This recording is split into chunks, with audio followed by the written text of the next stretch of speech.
Before we start this video, I have to say hello to Savannah and Berkeley and their mom and dad, Blair and Amy, my cousins, that live in the Florida Keys. I told them that I would shout them out in our next video.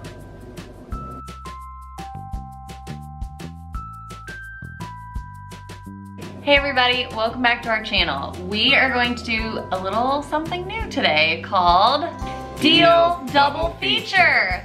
So there are double deals, there's two of us, and we're going to give our reviews on two movies that we have seen this month. So the first one we're gonna chat about is Aladdin. Let me grab up some information. This is the 2019 remake of the Disney original movie, the cartoon Aladdin. This remake stars Mena Massoud as Aladdin and Naomi Scott as Princess Jasmine, and of course the highly controversial Will Smith as the genie. So we saw this, I guess 2 weeks ago. Yeah. I think I'm gonna turn it over to you first. First thing I have to say is I did like this movie. It's probably not gonna sound that way through this entire video, but I did enjoy it. I would watch it again. Now here comes the part where I'm gonna be very critical of it. So, with the exception of Will Smith, I think this was cast very well, and the only reason I say with the exception of Will Smith is because I don't think Robin Williams is someone you can replace as the genie character. I honestly kind of wish they would have CGI'd the genie and just used Robin Williams recordings, but I do think Will Smith did a good job of making it his own, doing it to the best of his abilities. So other than that, there are a lot of little tiny things that really annoyed me about this. A lot of it had to do with the music, and not even just the music, but the scenes. The music specifically, I didn't like how some of the songs were slowed down for no reason or sped up for no reason. That seemed like it should have been an easy no-brainer, just do the songs. Aside from that, there are a lot of things that I think make Aladdin special that were kind of not even looked at. It was kind of like a little oversight. As an example, if you remember the cartoon, one of the first songs, One Jump, where he's like, has the bread and is running from everybody. There's all these like little funny comedic moments, you know, where he's like jumping on sheep, or Boo grabs a sword out of the guy's throat. Obviously some of that stuff couldn't be done, but there was nothing there. I mean, it was pretty much just walking and singing. Yeah, really straightforward. Yeah, there was like some minor like parkour moments in between, but it was just like parkour to more walking and singing. So my second piece is there's to me, a key moment in the cartoon version where you really kind of see who Aladdin really is in the beginning, where he does all this work to steal this bread and then sits down, breaks it, is getting ready to eat it, and then he sees these kids that are starving, and you like really grow to like the character and make a connection when he hands over all this bread that he just worked so hard to steal. And they had that in the movie, but it was more like, oh, here are these dates I had, here you go kid, and he moves on. And really, you could just not even catch that connection there. Well, you need to know what makes him a diamond in the rough. Right. And that is like super foundational to that, which is a huge point of the whole movie, is that he's a diamond in the rough. Right. That's why he can go into the Cave of Wonders, and that was really, yeah, I agree, it was just kind of brushed over. Yeah, just to kind of summarize a little bit, my biggest complaint is just some of those small connection emotional pieces that probably should have been in the movie that would kind of make people relate to the characters a little more. A couple other things that kind of irked me, and it's not that I wanted to do like a like-for-like remake, but you very much have the opportunity to incorporate a lot of things or spin them around a different way and still make it its own movie, but still kind of relate to the original. So another big issue I had was with the Jafar character. So the diamond in the rough thing, Jafar just kind of, or Iago just kind of knew that Aladdin was the diamond in the rough. I mean, it came out of nowhere. There was no magic. Iago was just kind of a dark, menacing bird, which was fine. But he definitely wasn't the comedic sidekick that the cartoon Iago was. Okay, so like in the cartoon, Iago would talk regularly to Jafar, but then when like other people came in, he would be like, "Rah, I'm another." Like go back to like fake parrot talking. But here in this movie, he was just a parrot and he like mimicked. But yeah, I agree. They never explained how Iago knew that Aladdin was diamond in the rough. Now, if maybe the parrot saw him like give that food to the kids, if they had used that scene a little better, that could have maybe told us that, but that wasn't there. The last thing I had with Jafar was Jafar becomes like the ultimate sorcerer with his first wish. And then from there he becomes the snake, and you know that's a huge scene where Aladdin's fighting the snake, and then he uses his wits to outsmart Jafar, and it just, I don't know, there was nothing there. It just went from ultimate power to itty living space. Yeah, I mean it just kind of like went from A to B, and there was nothing really in between. I think they kind of tried it with Iago becoming like this, you know, giant bird of prey kind of thing, but that just fell short for me. But like I said, I did enjoy the movie. It was just, this was a movie that everything was laid out. There was already a plan to make this a successful movie, and they missed the mark on a lot of the little details that really connected a lot of people with the movie, in my opinion at least. I think sometimes with these remakes, of course we don't want frame for frame remakes, but I think what's important to remember is that the people that are paying to go see this movie with their hard-earned dollars are the kids who watch the cartoons. So we want to keep the nostalgia and keep it pretty similar. And yeah, this is a movie for kids, but we all know this is really a movie for us, like our age people who grew up watching the Disney cartoons or the Disney animated movies. So I think that sometimes Disney's trying to like reinvent. It's a good recipe, you don't have to mess with it. Like, you know, you don't have to change anything. Growing up, my family went to the movies a lot, and a little tradition of ours is we always would ask what was your favorite part and what part did you not really like. So I asked you that about the new Aladdin. What part was your favorite part? As unexpected as this might be, my favorite part is probably when Genie has a little crush on Jasmine's maid, and he goes knocking on the door, and she gets all giddy and closes the door in his face, and then opens the door again and has this little conversation, and it's just kind of a back and forth, and you kind of see like her reaction behind the scenes with Jasmine, and then how she flips a 180. Like, that was probably one of my favorite parts of the movie. It was pretty funny, pretty like realistic, and that was one good thing I did like, was how they made Genie more human, I guess, and more, you know, like a person, and he had those real emotions and connections with the people in the movie. So other than Will Smith, the only other actor in the movie that I recognized was the actress who played the handmaiden, which is Nasim Pedrad, who was on Saturday Night Live for several seasons. So I recognized her. I knew she was funny, and when I knew that that's the role that she was playing, I thought, okay, this is going to be really good comic relief. So I was excited to see her in that, and I think she did. That was a really cute part of the movie, and I like what they did with that storyline. So my most favorite part of the movie was just the character development of Princess Jasmine. She was always pretty strong-willed in the cartoon, but I love what they did with her character here, where they really made it more complex and more nuanced, where she wanted to be the Sultan, and her dad was like, there's never been a female Sultan. It's not a thing. It's not part of our tradition. Forget about it. And then throughout the movie, she proves herself that she would actually be a really good Sultan, and that her gender should not play into that whatsoever. I love the way they developed that character and how they made her more of a power player in her own story. I really liked that. Yeah. What was your least favorite part? Probably towards the end, like I said, with Jafar, and how it just went from ultimate sorcerer to itty-bitty living space. My least favorite part, this actually goes for the animated movie as well. I love Aladdin, the movie until he kisses Princess Jasmine and then falls off the balcony. And then from that point until Jafar goes back to the itty bitty living space. I just don't like it. It's just too dark. It's too scary. I'm here for the romance and the Disney songs and the bright, beautiful colors of the Agrabah.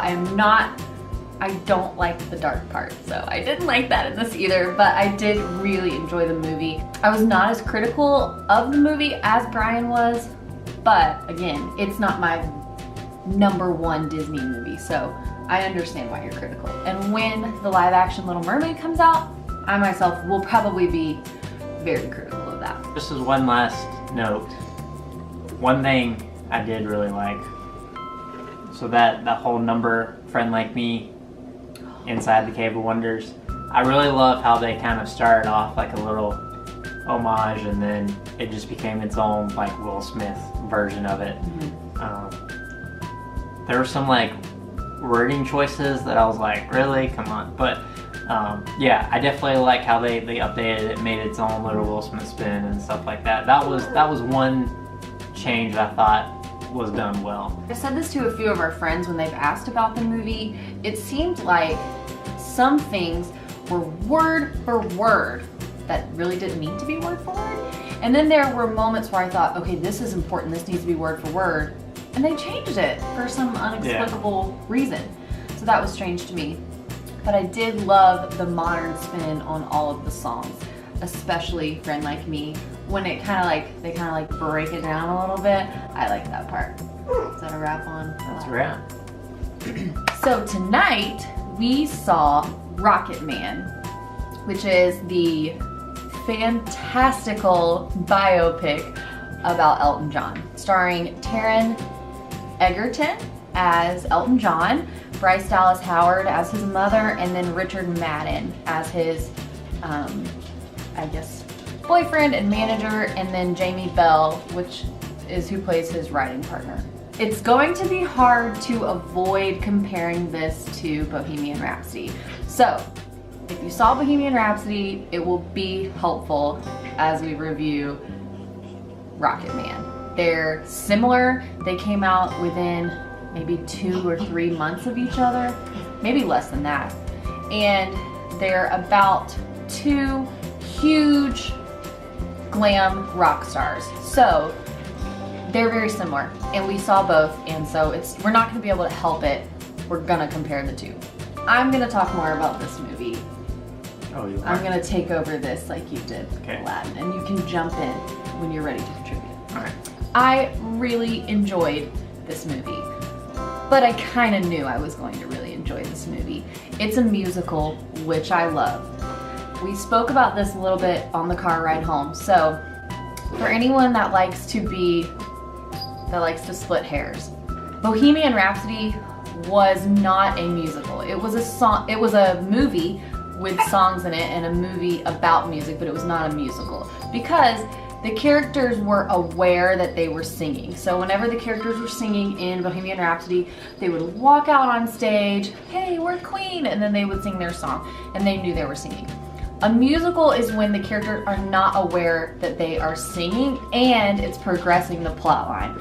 So on those criteria, Rocketman is a musical because the characters don't always know they're singing and it progresses the plot line. So, musical theater nerd, just wanted to specify that for you guys. I loved it. I thought it was really well done. I loved the fantasy element to it, and I feel that in the fantasy, it was so much more real about what Elton John was going through at the time. And I felt like with Bohemian Rhapsody, it was so careful about what he was going through at the time. In its realism, it wasn't realistic about what he was actually going through. Does that make sense? Kind of. I mean, I think with Bohemian Rhapsody, it turned into more of like a documentary biography kind of situation, whereas with Rocketman, it was like you were still getting that biography, but it was also thrown in with the fantasy. Kind of got Elton John's perspective on things. a good example we were talking about in the car is, you've seen it in the previews, there's a scene where he's playing the piano and then he starts floating, and at the Troubadour. His Troubadour. performance at the Troubadour, were his first one. Right. So in reality, he just like was playing piano and then just leaped with his feet off the ground. He was almost horizontal and comes back down. But with that little fantasy element where everything is floating, you kind of get a sense of you know, how he perceived it, and you know, you have those moments where it feels like time standing still, and you know, the rules of space and time just aren't applying at the moment when something amazing is happening, and I think that gives us perspective that Bohemian Rhapsody wasn't able to.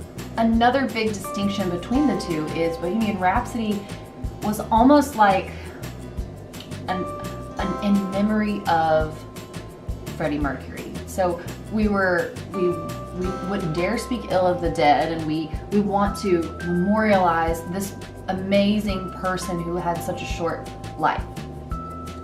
Well, that's not the case with Elton John. Elton John is still alive, and being able to have a hand in telling your own story is such an amazing opportunity. And because of that, he wasn't holding back. He wasn't like pulling any punches. He just went full force. I think that one big theme of the movie is the absolute self-destruction. I mean, and this is another thing we talked about, you see through the eyes of this character, it doesn't matter how famous he is, how rich he is, what drug he does, how drunk he is, he will never escape his feeling that he is not loved. And I think that's a really important point of the story, and I think that it's kind of the nucleus of all of the issues that he goes through before he gets sober. The one thing that kind of tied everything in together was that they start the movie and the story progresses through AA meetings, basically. So there's a little like past future stuff that you know, it's pretty obvious what's going on, but it's kind of like he's reliving all of this stuff in his life and then flashing back, and we're getting to see it kind of from his perspective and stuff. And I think even starting the movie and having that AA meeting where he's addressing all this stuff, which was a big turning point in his life, really makes that real and drives that point home that, you know, it wasn't all just a wonderful, perfect adventure, that, you know, all that stuff was real, all that pain was real. Yeah, and I think that's something that Bohemian Rhapsody lacked. I wouldn't say that it glorified rock stardom and drug use, but of the two, Bohemian Rhapsody is definitely the one that glorified it. Sometimes when you're watching a movie and they're jumping all around in a timeline and they're jumping all around from like realism to fantasy, it gets confusing. But I thought this movie actually did a really good job. You knew when you were in the fantasy world, and you knew when you were in the real world, and you knew when you were, you know, present day for the movie, and you knew when you were jumping back and forth, and that was great. And I don't necessarily feel that that's easy to do in a movie, but I think they did a really good job of it. The only thing I will say about that is there were times where some of the fantasy elements got a little choppy. Like it would kind of jump into it, or you know, it just wouldn't quite flow right. So they were a little abrupt at times, and it might kind of take you out of that, you know, being sucked into the movie. But I don't think it made it bad. It was just wasn't very fluid at times. What was your favorite part of the movie? My favorite part was probably the concert at the Troubadour. The first one. The first one. So that scene, if you've seen the trailer where he's floating and all that, that was just a really, really good, you know, you felt the anxiety beforehand. You were nervous for Elton John before he went up in front of all these people and played, and especially with that element of they mentioned stars that were in the audience and things like that. And he gets up there and he just like starts putting on this amazing show, and the crowd gets into it and starts singing along, and it just like you really caught the emotion, and I think the feeling that he probably felt, the other people that were there probably felt, And yeah, you just realize it was a special moment, and they did a really good job of making it known that that was a big special moment. I won't say that this is completely a thing of the past, but I feel like in a big way it is. You know, people used to come up in bars and clubs and playing in these places here and there and really having to work hard to get their name out there. And the people that were at the Troubadour that night, that first night that Elton John played in LA, what a cool place to be. Like, to look further into his career and be like, I saw that guy at the Troubadour before anybody knew who he was. And I feel like sometimes that's not a thing anymore because of social media and because of TV and YouTube. It's like people are in and out of stardom so fast that there's no rise. Does that make sense? Do you agree? Well, and I think a lot of it is because, I mean, going to concerts and radio were the only ways you could find out about people, and I feel like you had to play at those places before you get a record deal and get on the radio and so on and so forth. And now we've got people who put YouTube videos up, and then someone sees it and likes it, and next thing you know, they're putting out records. So yeah, I think it's just a cultural shift. Yeah. My favorite part was also the Troubadour, for different reasons than Brian, I think. So one reason is of all the elaborate outfits in this movie, and there are a lot and they are all really good, but of all of them, the first concert at the Troubadour is my favorite. He has on this navy blue shirt with these like white silver stars all over it and these white overalls. And I just love that outfit. I want that outfit. I want to find the components of that outfit and wear that outfit this summer. I love it. Second reason is that scene he is playing easily my favorite Elton John song, which is Crocodile Rock. And there's a big pause in the, like, that's when he's, when everyone's kind of like in the air before they start the and I just love that song so much. What was your least favorite part of the movie? So my least favorite part was probably the end. It kind of just ended. So again, to make another comparison of Bohemian Rhapsody, with Bohemian Rhapsody, you kind of know where it's supposed to end up at from the beginning. The Live Aid concert, like you know that's the ultimate end goal and where you're gonna get. And so you go through all this progression, you get to that concert, and then it cleans up pretty nicely. With this one, it kind of started to do the same thing, like you said, with the AA meetings, and then you kind of come back around to see when he first arrives, and then it just sort of stopped. I mean, I was thinking like, maybe one last concert after he finished with rehab or something like that, but I felt like it just ended abruptly, and that was a little disappointing to me. But with that being said, I did really like what they did right before the credits. Was it during the credits? I think it was right before. Where Taylor was saying all the different outfits. They had like the movie outfit, and then they showed a picture of the real life outfit, and it was cool to see how they kept pretty close to it, and it's cool to see those pictures, and even back to before he was famous and just playing like in a backup for some random band. But yeah, I think that was cool. And like with any biopic and with any story about a famous person's life, they also tell you what happened from there. So they talked about how he's been sober for, 28 years, and he has a partner that he's been with for a very long time now, and he still works with his writing partner, and they still haven't had a fight. I think it said they've been working together for like 50 years, which is amazing. Yeah, and then that he has 2 little boys now. So now he's taking a break from music and from touring so that he can raise his boys.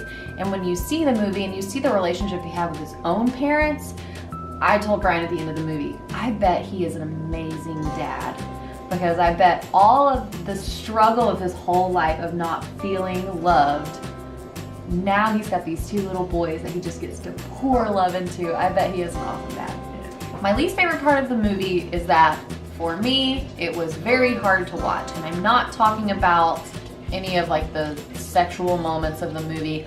I literally just mean he was so sad and he had so much going on, and like we talked about, just knowing how much he wanted to be loved and he just wasn't by the people that should have loved him unconditionally. That was really hard for me to watch, and it just made me hurt for him. And then there is a scene where he's sad and he's looking in the mirror. I'm not crying, okay. He's looking in the mirror and he puts his glasses on, and then he does this very like fake smile, and he like goes back to the sad and like fake smile. At first glance, it's a funny moment. It's like a clown to go from sad to happy, but the second time he does it, it just hit me really hard that, gosh, that is so heartbreaking that he has fame, he's doing what he loves to sing and play the piano, and he has all this money, and it doesn't matter. If you're empathic at all, it's gonna be hard to watch in some places because it's just sad. It's just this precious man searching for love in all the wrong ways and places, and that is just so heartbreaking, especially someone so talented. And in Bohemian Rhapsody, his family comes around, you know, and everything kind of wrapped up nicely. Right, with a nice little bow, yeah. Because they're trying to preserve this image of Freddie Mercury. But with this movie, it wasn't so.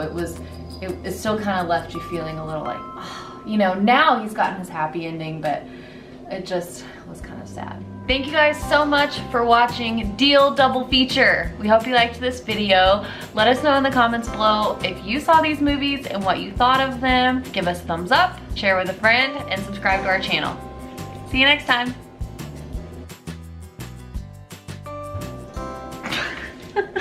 I'm so bad at this. Hello, friends. No.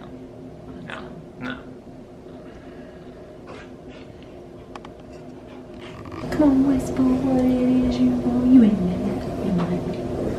it. Pause for the clock.